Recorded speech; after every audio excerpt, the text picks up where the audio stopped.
Students, आज के lecture में अपन सीखेंगे संपत्ति का मूल्यांकन करना जब क्या हो, कुछ भी चीज़ क्या हो अपने को परसेंटेज में दी हुई हो।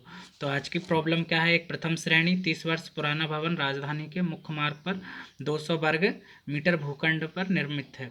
निर्मित क्षेत्रफल भूखंड का 60% है। निर्माण की कीमत 3000 रुपये प्रति वर्ग मीटर है। भवन का संभावित जीवन काल 100 वर्ष है। भूखंड की कीमत 1000 प्रति वर्ग मीटर है। संपत्ति का मूल्यांकन कीजिए। ठीक है, तो सबसे पहले अपने को क्वेश्चन में दिया क्या है, टोटल एरिया ऑफ लैंड, मतलब टोटल एरिया कितना है जमीन का, क्षेत्रफल कितना है 200 स्क्वायर मीटर है।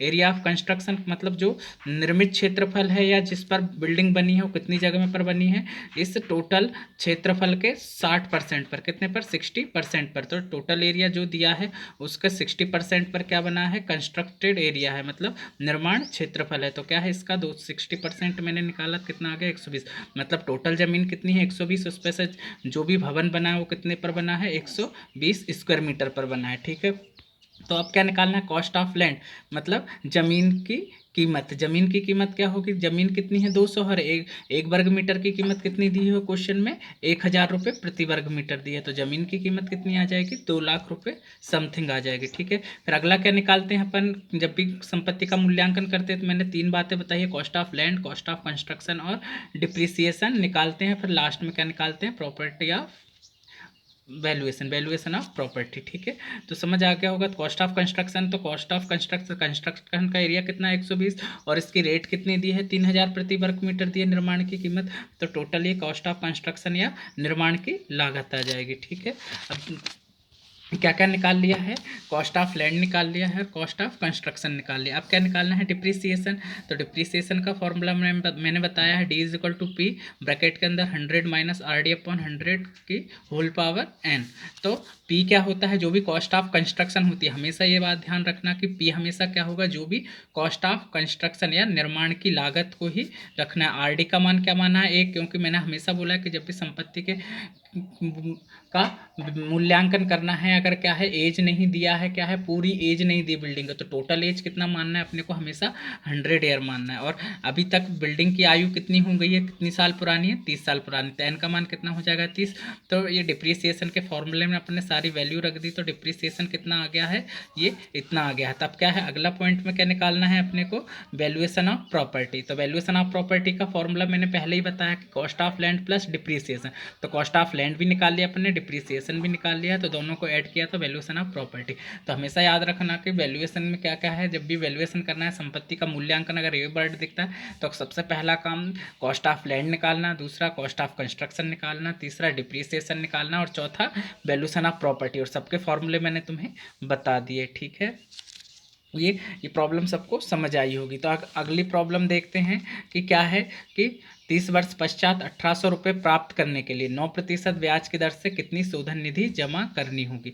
मतलब 30 वर्ष के पश्चात अगर अपने को क्या है, सिंकिंग फंड में टोटल कितना रुपये इकट्ठा करना है, 18,000 रुपये। मतलब टोटल सिंकिंग फंड मतलब एस का मान कितना दिया है, 18,000 दिया। ये कितने साल बाद जमा करना है 18,000 अपने को, 30 साल बाद।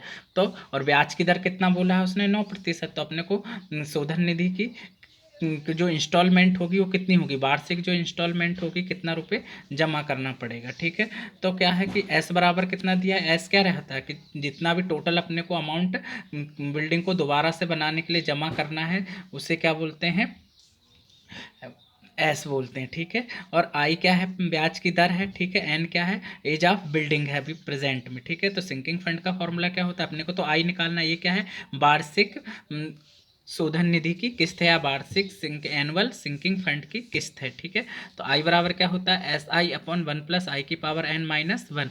तो आई बराबर कितना दिया है 18,000 इंटू 0.9, फिर सारी वैल्यू रख दी है जो अपने को पता थी इस फॉर्मूले में। तो ये अपने को वार्षिक इतना रुपये जमा करना पड़ेगा, तब अपने को 30 साल बाद कितना 18,000 रुपये किसके रूप में टोटल सिंकिंग फंड प्राप्त होगा। तो यही क्वेश्चन में पूछा था कि 18,000 रुपये को 30 साल में जमा करने के लिए 9% ब्याज की दर से अपने को प्रत्येक साल कितना सिंकिंग फंड या की किस्त जमा करनी है, टोटल कितनी सिंकिंग फंड की किस्त जमा करनी है वही निकालना था। तो ये अपन निकाल चुके हैं। ठीक है, ये प्रॉब्लम भी उम्मीद है सबको समझ आई होगी। ठीक है, इसमें क्या करना है अपने को, अगली प्रॉब्लम है कि एक व्यक्ति ने एक पुराने भवन को कितना 40,000 रुपये में खरीदा है। मतलब एक कोई व्यक्ति है जिसने क्या है एक पुराने भवन को कितना 40,000 रुपये में खरीदा है, जिसमें भूमि की कीमत नहीं जुड़ी है। इसमें अपने को क्या है भूमि की कीमत ऐड नहीं है, तो 5% ब्याज की दर से शोधन निधि निकालना है कि 5% की ब्याज से अपने को सिंकिंग फंड की दर निकालना है। माना कि भवन का जीवन काल कितना है 15 वर्ष, मतलब बिल्डिंग कितनी है 15 वर्ष पुरानी है अभी, तथा रद्दी व मलबे का मूल्य क्या है, जो भी उसने खरीदा है उसका 15%, मतलब खरीदा 40,000 में तो उसका 15% क्या है मलबे का मूल्य, कि गिराने के बाद इसका 15% अपने को मलबे से मिल जाएगा। तो सॉल्यूशन में क्या है, तो कॉस्ट ऑफ कंस्ट्रक्शन दिया है 40,000, स्क्रैप वैल्यू कितनी दी है कि इस 40,000 की 15%, ये इसको ही क्या बोलते हैं मलबे के मूल्य को ही क्या बोलते हैं स्क्रैप वैल्यू बोलते हैं। तो टोटल सिंकिंग फंड क्या हो जाएगा, कितना टोटल पैसा अपने को कितना जमा करना, ये तो टोटल इसने खरीदा है, तो इसमें से 6,000 मलबे का मूल्य घटा देता हूँ, तो फिर इतना क्या है अपने को दोबारा से बनाने के लिए जो जमा करना रहता है उसे क्या बोलते हैं टोटल सिंकिंग फंड।